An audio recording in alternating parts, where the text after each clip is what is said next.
Hello, this is Jess. Welcome to Jeskid TV. I'm headed over to see Norman Holland present the Lean Forward moment with Drawn by Pain in it over at the Apple Store. So it's crazy exciting for me to see somebody talk about my work in a public forum meant to tell about storytelling. Means I'm doing something right. This is good. And so, yeah, good times.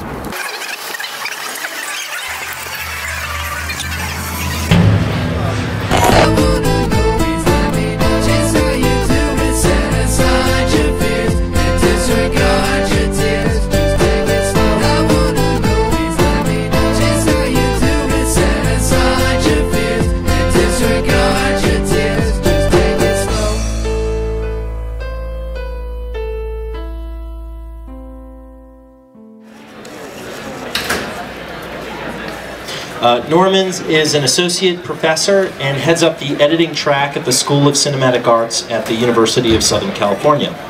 As a picture editor and music editor, he's worked on a range of projects in film and television with Hollywood greats such as Alan J. Pakula, Sidney Lumet, and Francis Ford Coppola. He's been teaching students and developing the theory of the lean forward moment over the last 10 years.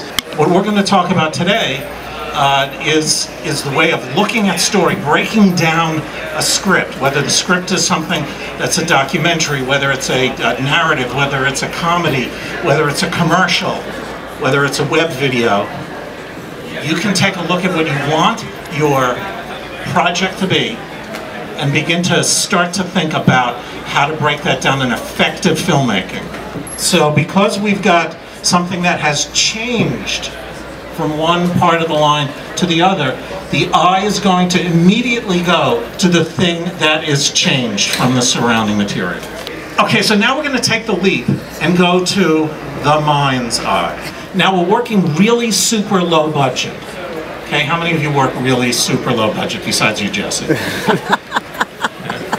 Yeah, of course, because we're all filmmakers, right? So we never have enough money. But that we are also working with fantastic new equipment that enables us to make films on unbelievably cheap levels. But that doesn't give us tremendous amounts of time to do things. In the editing room, we restructure scenes all the time.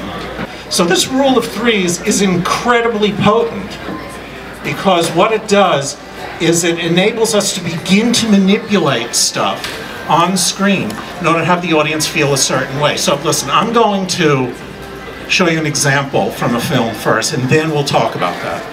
A place within a sequence, a storytelling sequence, where you want the audience to lean forward and pay a little bit more attention. Where you want the audience to go, ah, I get it. Here it builds, it builds, it builds, and then something changes. Many things change. That is completely not random. Okay, so that's great for a Hollywood film, right? But that it occurs. This is like so fundamental that happens no matter what budget range you're working on. So I have an excerpt from a web series called, what's it called, Jesse? I can read Drawn by Pain. Drawn by Pain, right, okay. And this is actually a series that Jesse wrote and directed. And it's actually quite awesome. We're going to parallel two stories here in this. And when I say we, I mean Jesse, is going to parallel two stories here between the young girl who who finds refuge in her anime drawings, and ultimately grows into this tortured young woman. And this is sort of a crucial scene where she discovers that the power of her drawings gives her extra power to take control of her life, and she actually ends up killing her father here. So it's about her arc. How does she start? She starts freaked out, afraid about what's going on around her, the abusive father, the torture of her mother, basically. How does she end it? By having some warped power in her. So I want to play this, and we'll take a look in the same way. What are the moments that you remember?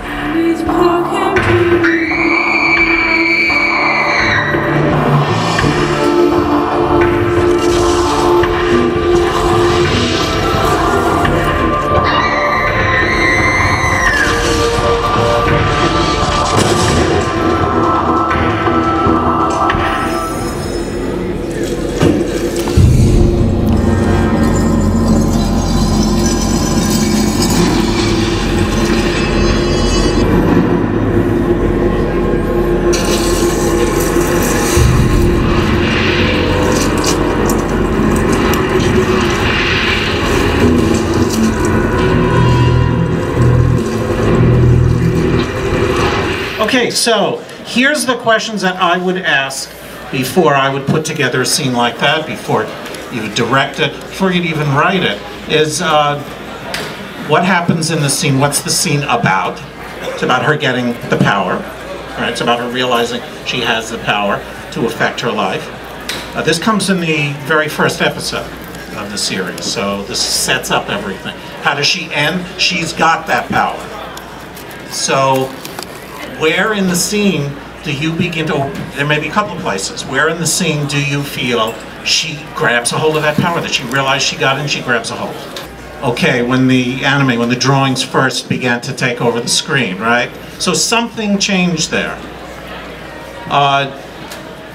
In the filmmaking, something changed, where it started to go anime. The music changed from what happened earlier in the scene to that moment. That actually changes in a couple of places, as she first takes revenge and then as that power overtakes her. So there's a couple of places where it changes.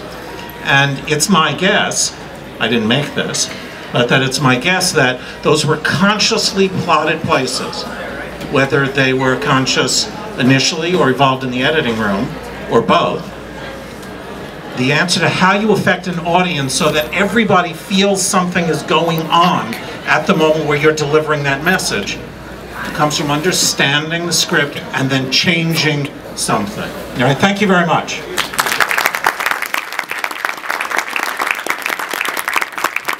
This is Norman Holland, who just actually gave the presentation at the bookstore I just showed you, which I did record, Norman. It's me recording. I know, and you know, don't sue me. But I'm going to download it, man. I'm going to capture it because I want a copy. All right. So Norman is the writer of the book, The Lean Forward Moment, and he is also the writer of the Filmmaker's Editing Room Handbook. Two really amazing texts. I'm not just saying that because I'm in one of them. I'm just saying this because they are amazing texts. And wanted to talk to Norman for a couple minutes and say, who are you and what is your background? What is your background, Norman? I come out of editing, theater, just scrabble-ass filmmaking. That's what I came from. No budget, low budget, and all of a sudden big budget. So now I teach. What are some of the films that you've worked on that some of us may know that aren't, 12 years old? And sorry if you're 12 years old, that's your problem. If you're 12 years old, then you would have seen nothing that I've done on it. But the films that I've done that I'm really happy, that I'm proud of, are did Heathers. I did this really twisted film called Meet the Applegates. I worked on a film called Sophie's Choice. I did, which I liked. I did music editing on that one. So I've done a bunch of different things. I've done music videos. I've done commercials. I've done television, done features. I kind of dabbled in everything. And who are the people that we would know that you've worked with? Because we're doing the sort of Hollywood schmoozy BS here on Jeskid TV. So like, who do you know, Norman? But it is interesting for my audience to learn that you're not just some homeless guy I found with nice glasses. Well, let's see. Did you ever hear of Barack Obama? Did you work with Barack Obama? Never worked with Barack Obama, actually. But I worked with Francis Coppola, with Alan Pakula. I worked with Sidney Lumet. Worked with some really cool editors, because that's where I came from, as I said, Barry Malkin and Jerry Hambling. I worked with Alan Parker, who did, I worked on the movie Fame, and the movie version of it, and not the crappy movie version of it, the good one. Yeah, the one that, not the one that came out, but the one that actually has merit and value. Because that new one I refuse. I hate to judge it before I see it or anybody that worked on it, but that looks like shit. You go ahead, you judge it. So Norman, it's hard to sometimes do a Jeskid TV interview with this guy, because apparently that's what my accountant said, that I'm going to wind up like that guy. And there's no offense to him, he may be a lovely guy, but I'm hoping not. What about the guy over there with no pants on? Well, that's me on Thursdays, actually. So my question to you is, Norman put Drawn by Pain in his book, which I think took a lot of courage. And why I say that is because there's a lot of old media people, of which you were, which I don't consider you to be now, who wouldn't take the chance on sort of recognizing something that's not come from a traditional system. So what was your thought process when you first started to consider selecting Drawn by Pain to be a big part of your new book? Good question. Well, I don't consider, I hate the term, and I'm going to cough now. Was that classy? It's like my doctor holding my... You give us what we need, or you get it. Hold on.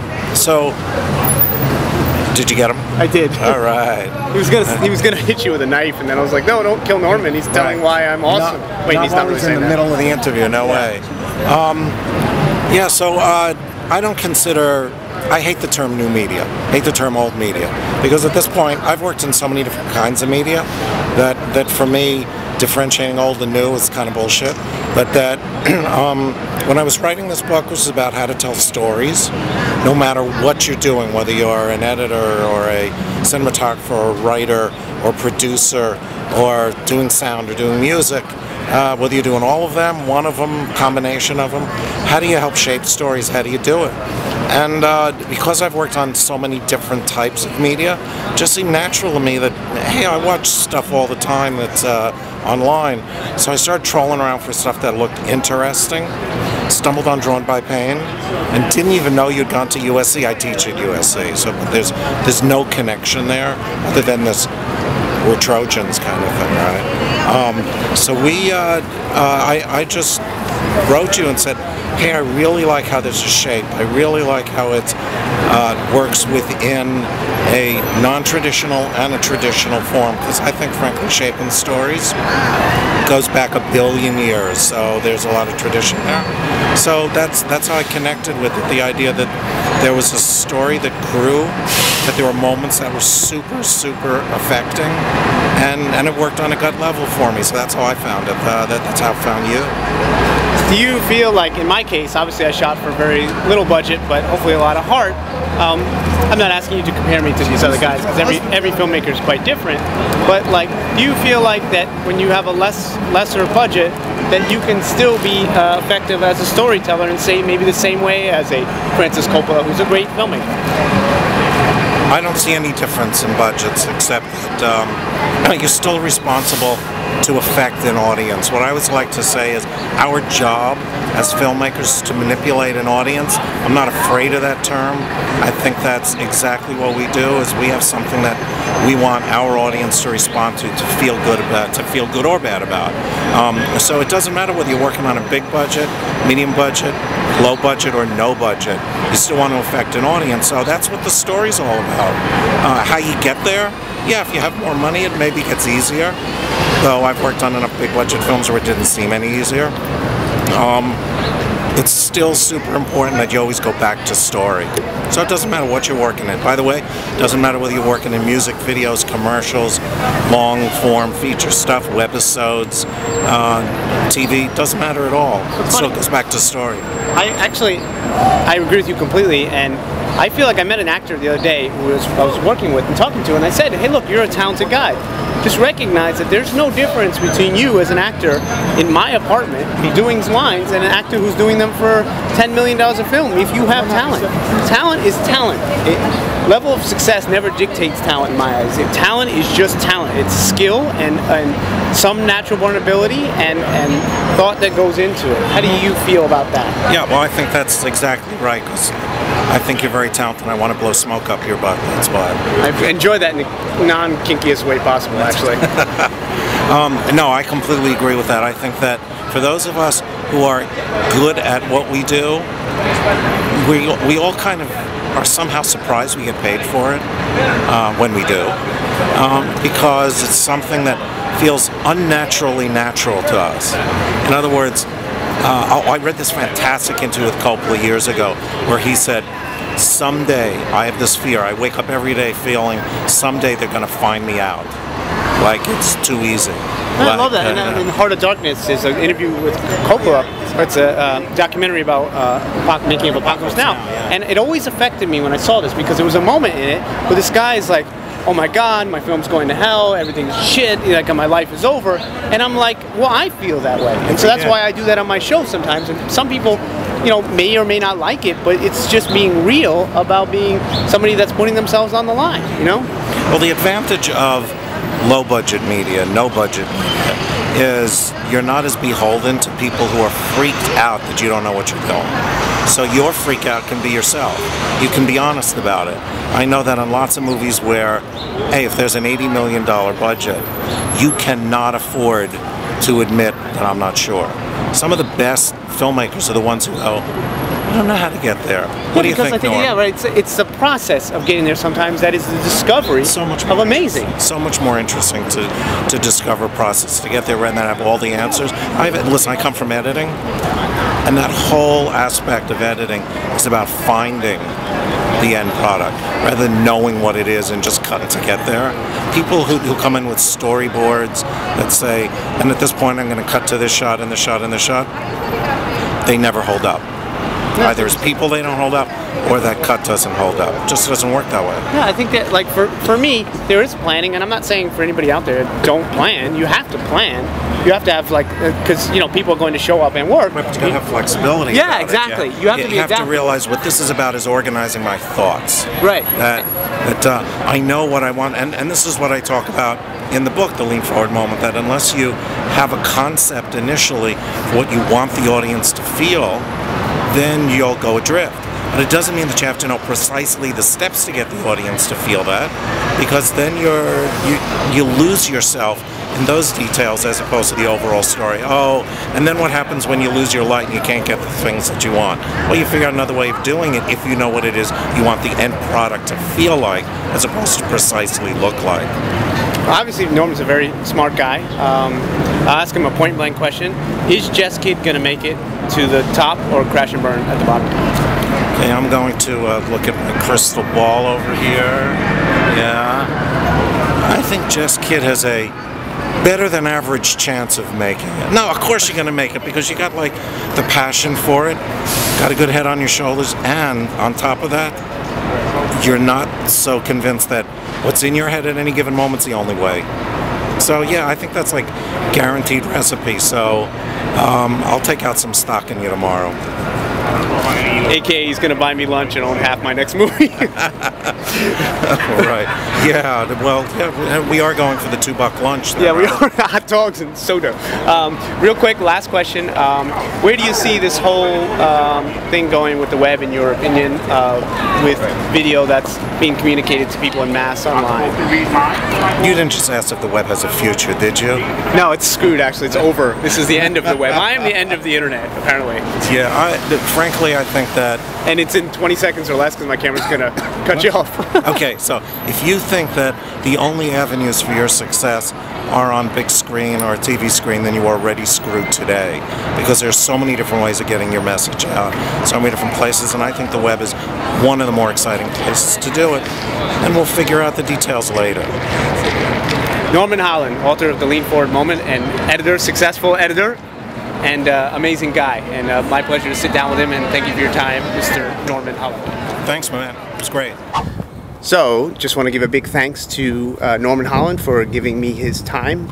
He's the author of The Lean Forward Moment, as he said, and the Filmmaker's Editing Room Handbook, an accomplished editor, and many other things. So with that said, thank you so much for watching, first and foremost, and thank you especially to Colleen, aka TKD Obsessed, for the really kind donation and for sponsoring this episode of Jeskid TV. The sponsorships are really helpful, and they're allowing me to do the tiny little things that I need to do to make the next series what it is. So I encourage you to donate if you can. I always really appreciate it, and it goes to really great use. So if you want to do that, go to jeskidsworld.com and hit the donate button. And I just hope you're all doing great and accomplishing things that you love to do, because I am cheering for you as much as you're cheering for me. See you soon.